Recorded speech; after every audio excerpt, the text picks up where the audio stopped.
It's a great day to be here, dude. It's a great day. It is a great day. I mean, it's night right now, but oh my gosh, you guys, Charles Oliveira won. Charles Oliveira is the BMF champion. Let's go, dude. I was so excited for this fight. And the card overall, I'm going to talk about the card and recap the card a little bit. Charles, dude, main event was crazy. Charles just destroyed Max Holloway, dude. It wasn't even close. I'm going to talk about that more in a second, but what's up, guys? Sauce MMA here. Sorry for the intro. I'm just so excited. I just finished watching UFC 326. Just wrapped up. Overall, for a card, I thought it was pretty good. I thought it was a good card. Wasn't too horrible, but the main card was pretty entertaining. The prelims were pretty interesting, but as a card overall, I give it like a 7.5 out of 10 or 7 out of 10. I thought it was a pretty good card. But let's start talking about it right now. Let's talk about the prelims first of all. Okay, so I can't even lie. I didn't watch early prelims at all, but the prelims they were pretty alright. Like the flyweight one, Cody Durden versus, I'm not even gonna try and pronounce the name. That was pretty good. Ricky Church was a weird fighting style. He got submitted by bootleg topuria over here. That was pretty cool. Dante Johnson, his fighting style kind of pisses me off. He fights like he's always jiggling around and flopping around. Blobbed out as a middleweight. That was kind of weird. I want to talk about Cody Garbrandt versus Long Xiao, dude. This fight got me so mad. Herb Deanship disqualified him, dude. 2 groin shots. Garbrandt was puking everywhere. What the heck was that, dude? Like, what? That was so goofy, brother. Oh my goodness, that fight would just piss me off. The one good thing that came out of this fight though, is that after Garbrandt got hit in the nuts twice, he ran out there all pissed and he was ready to throw down after he got hit in the balls. Like he was. I thought it would have been aura if he knocked out Long Xiao after he got hit in the balls, but he didn't do that.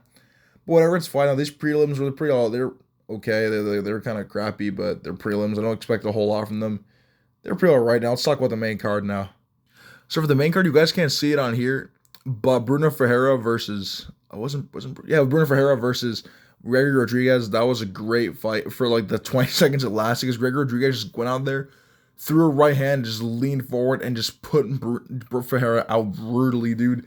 Like, he was on the ground, his eyes were open, but he was just, dude, he was out cold. Literally stiffened out like a chalkboard. It was crazy.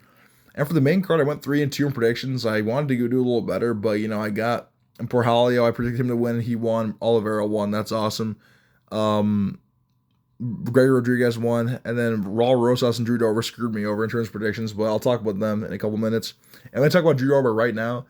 He's undefeated against a certain group of fighters. Still, he keeps on doing what he's doing.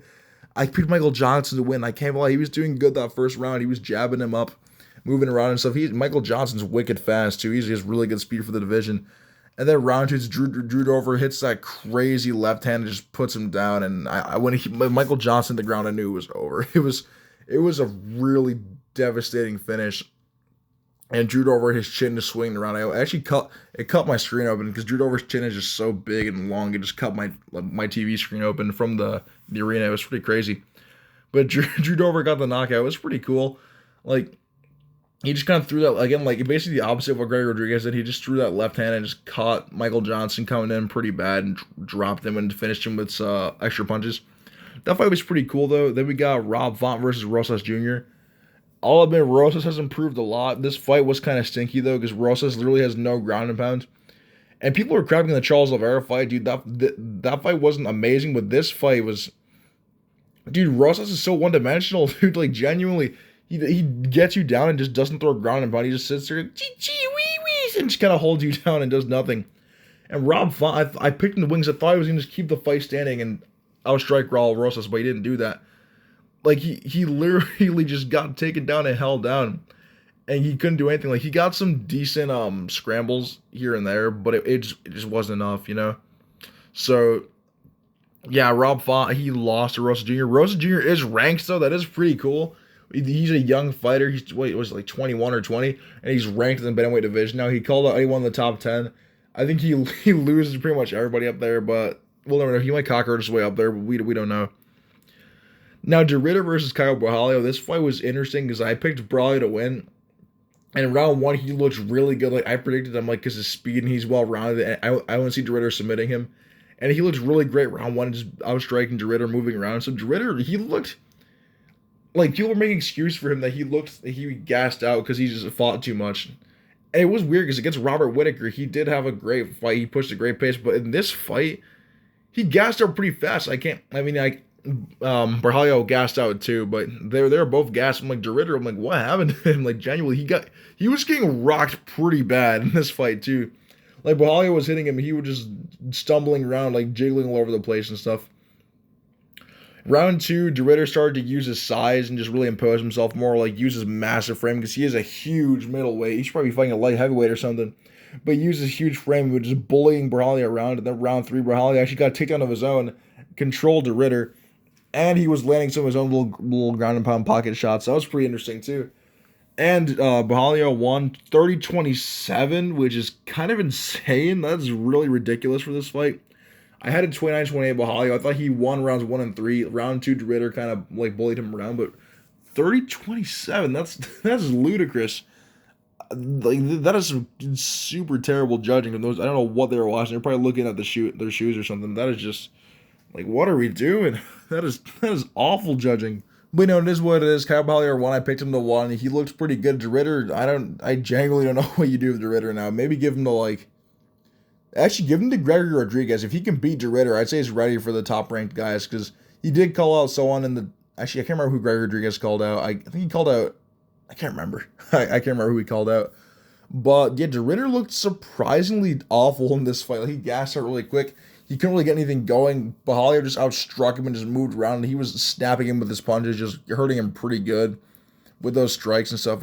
He even took him down and controlled him a decent amount of it. So I was kind of disappointed with DeRitter. If you pick DeRitter, you're probably punching air right now. Like, what the hell, man? Like, that was a pretty bad performance by DeRitter. I can't even like, not as bad as Brendan Allen performance, but still, I'm just like, what's happening? People pick this guy to beat he was supposed to be the guy who's gonna beat Hamzat. Now he's losing to guys like Berhalio. Kind of confusing here. I don't know. And now for the main event, dude. Charles Oliveira's the BMF champ. I'm so happy, dude. When Charles Oliveira wins, it makes my life so much better. Like, my whole week, I'm gonna be so happy. I'm gonna go hit the gym later on today or tomorrow. I'm about to be so hyped. I'm gonna be repping out crazy weight, dude. Charles, I picked him to win. I told you guys Charles was gonna win. I did that prediction video, and he won for basically all the reasons I said. I even said, I'm like, don't be surprised if Charles hits Max Holloway some good shots in the feet.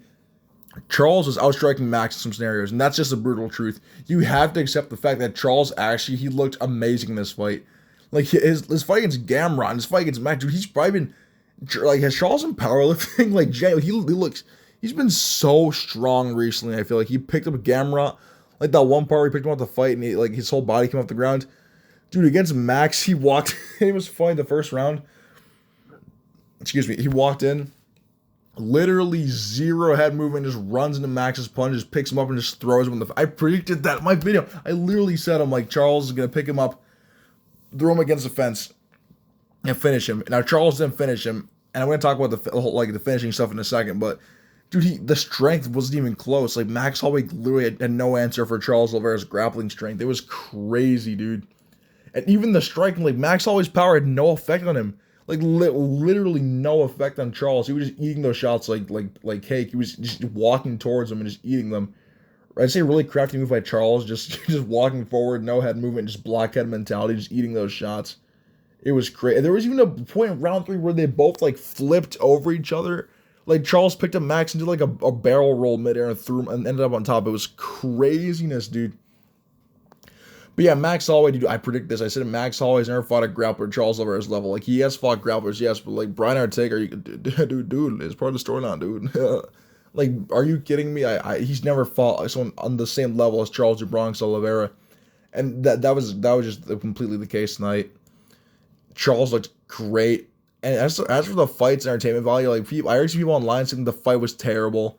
Like, Charles said, like, I get it. Like, I'm one of those people who I like watching high level grappling. Like, I will watch jiu-jitsu matches. I'm a little biased because I do jiu-jitsu myself, but this fight was not as bad as Jurgens Hamzat. It wasn't as bad as Islam versus JDM. I'm not gonna sit here and say it was an amazing fight, or like, but I thought it was interesting. Seeing the scrambling sequences, like seeing Max win the submissions. There were some moments where I thought Max was done. Like, I genuinely thought, like Charles had some crazy face cranks. I thought he had Max's neck a couple times where he grabbed Max with a mouth, Michael Chandler Max, and got his arm under his neck. almost had that crank, but he couldn't get it in there. But he was pretty deep in it. He just couldn't get in. Like he couldn't get that Max's neck. And I will say Max has some great submission defense in this fight, way better than I thought. I thought Charles was gonna throw him down and submit him. But Max always he pretty young. Listen, we gotta find out Saturday night, brother. But after the fight was where I really loved Charles. Like he took a picture of Max's whole team. They were talking and stuff. It was just great to see Charles the BMF champ. It's just awesome. The belt literally means nothing, but it's fun. It's fun to see Charles Oliveira win. It's just awesome, man. It's genuinely just awesome. But yeah, overall, this card was pretty good. Like it was, I was watching it with my buddies. It was his first UFC card, and he enjoyed it quite a bit. He had a lot of fun. I'd say overall the main card was about a 7 out of 10. I'd say like Raul Rosas Jr. kind of his fight kind of stunk. Charles's fight, I'm probably getting this kind of controversial. I don't think his fight was that bad. I thought it was really interesting. It was a really interesting display of dominance and grappling and strength and just pure domination of Max Holloway. And no one's done that to Max Holloway. Like, I think the most time a long time he's been controlled is 6 minutes. Charles went out there and did it for 20. That just proves how Charles is. That also proves how good Topuria is. Topuria got this guy out of there in the first round. I already see people online saying, "Oh, BMF belt, this should be more striking." Dude, like, can you blame Charles? After Topuria just put his lights out, like, obviously he's not going to sit there and be dumb and just try and strike with a striker. Even though Max Holloway's shots had no impact on Charles, and again, in my prediction video, I said Max Holloway's power is good, but he's not going to put out Charles cold. I predicted this 100%. But yeah, they also announced the White House card for this fight. It's pretty okay. I think I'm not going to talk about that too much here because that's a whole different video. I feel like I'm going to upload it tomorrow. I'm going to try and get out. I also want to do a tier list, or not tier list, a video on fights that should happen next for these fighters. Like, who they should fight next. I'll give a little opinion on Charles here. I don't know what you do with Charles after this, like, genuinely, because Max Holloway, I feel like they should give him Benoit Saint-Denis.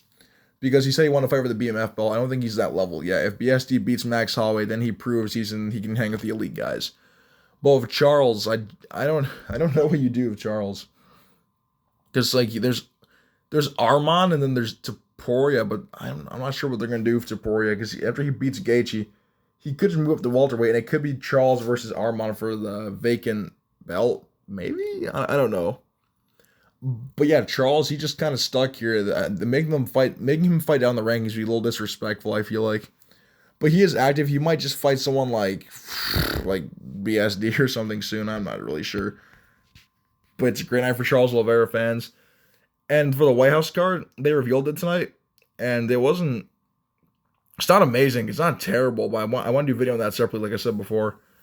And yeah, that's pretty much all I want to say for this card. It was pretty fun. I enjoyed myself quite a bit. I thought it was a good card. And yeah, those are my thoughts on UFC 26 and the Charles versus Max BMF fight. And this is going to be it for today, guys. Thanks for watching, and have a nice day.